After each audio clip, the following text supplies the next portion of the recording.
Welcome back to Mumford Restoration. We're going to show you the after of a really beautiful love seat.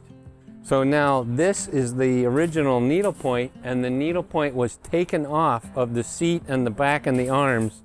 The frame was rebuilt, the frame was restored and refinished, and then we cleaned the needlepoint and put it back on.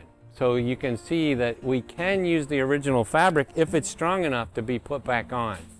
And so excellent needlepoint. Probably somebody's grandmother had done this needlepoint originally by hand and they didn't want to part with it. No other fabric is going to look as cool as the original needlepoint. So take a look at the result. It doesn't look too new. It looks like the original needlepoint, and the wood looks like it did when it was first purchased.